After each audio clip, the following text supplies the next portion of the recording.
Hello guys and welcome back to my channel. The sun is shining. The forecast for all day today is bright sunshine, so that's fantastic. So I thought I will make something to go with the sunshine and start thinking and dreaming about lovely summer barbecues and lots of outdoor food and picnics. Anyways, so I am making smashed crispy potato and coleslaw salad. You can serve it in layers or you can mix it all up and serve it together. You can make just the coleslaw, you can make just the potatoes, you can combine the two. Do whatever you like. I'm showing you a delicious recipe that you can make in different ways suiting yourself. So let's get cooking. Before that, don't forget to subscribe and hit the bell button. I'm going to start with the potatoes. Here I have got 750 grams of baby potatoes. Right now is the season when you'll find a lot of this in the shops. So I'm going to cover it with cold water until this is submerged and bring it to a boil.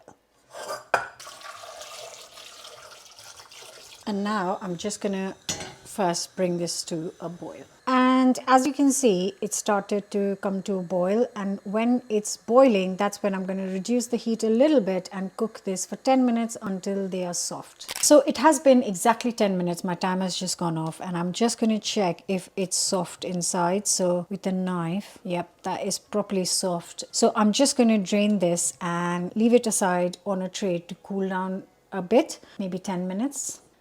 So once the potatoes have cooled down slightly, I've only given it 10 minutes. Just gonna spread it on baking sheet. And now you can use anything, a bottom of a glass or a potato masher, and then gently gonna mash these up. Like I said, you could use anything. I'm just using the bottom of a glass and just kind of squash it, which is why they need to be cooked.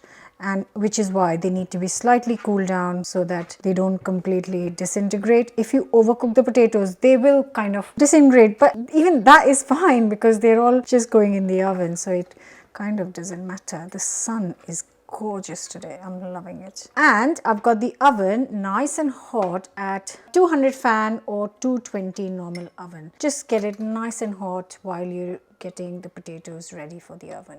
Look at that. Now I'm going to finish it with some seasoning. Right, so I am going to add 2 to 3 tablespoons of olive oil. You can use any other oil, but you know I use vegetable oil or sunflower oil most of the times, Indian cooking, but for this one you can use olive oil. Put 2 to 3 tablespoons of olive oil, and then I'm going to add a nice pinch of salt. Just enough so all the potatoes are kind of salted, seasoned well. And then I'm going to add a nice heaped tablespoon of gunpowder spice blend. Now you can get this in supermarkets, but if you can't get it, you can use a nice medium spiced curry powder or any other kind of spice blend of your choice. Even tandoori masala would be great in this. And the last thing to go in is some chili powder.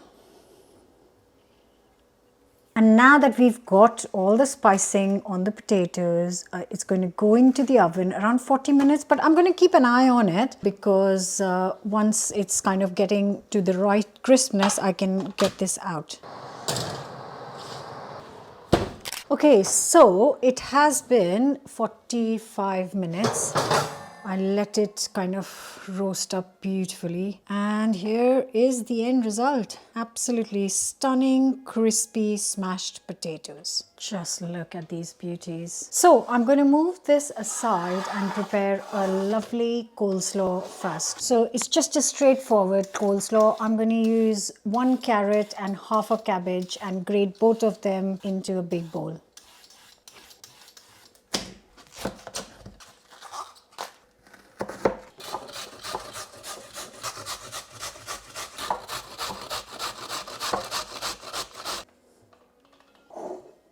The next thing I'm going to add is an apple, and this is just adds like a lovely sweetness to the coleslaw. It really is wonderful.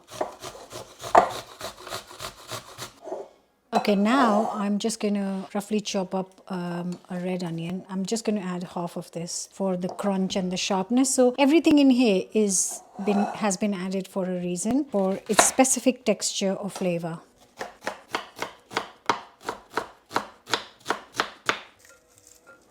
Also going to add some chopped up red chilies. You can use green or red, whatever you like, for some heat. And then I have got some chopped up dill and chives. I'm going to add that for the herby flavor. Now I'm going to season it. So you can add like a 1/4 teaspoon of salt. I'm using a big pinch of sea salt. So I'm just going to add some ready 2 to 3 tablespoons of mayo. That's why I always get jars, because they're so much easier. And then the pepper. And mix. If you feel you need more mayo, you can add a couple of more tablespoons. I think I might add a couple. I don't want too much, but I want everything to be coated in like a thin layer of mayo. That's better. Such a colorful, lovely, fresh, crunchy, herby coleslaw. And now plate this up. Just get the coleslaw on. And now the potatoes.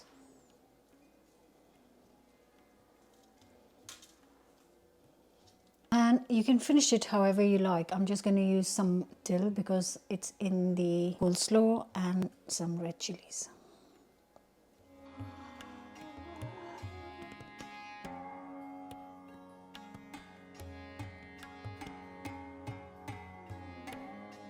Yay, it's ready. There it is. Absolutely gorgeous looking. Just, I know it's been sitting on the, I put it on coleslaw, so it's not that crispy anymore, but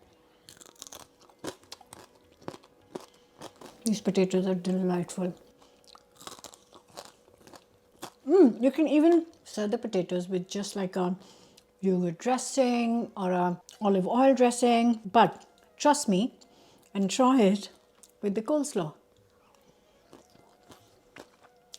Beautiful. The coleslaw is so balanced. It's got crunch from the red onions, the cabbage, a bit of sweetness from apple and carrots. You can, like I said, the herbs just bring that freshness. All in all, and it's not too greasy because I haven't like drowned it in a mayo. So it's still got all its lovely flavors. Incredible. Serve this with some roast chicken, barbecue chicken, some fish that you've cooked on the hob. Even great with some dal rice, trust me. But whatever you do, I hope you'll try it. Don't forget to subscribe, and I'll be back very soon with another recipe. Bye for now.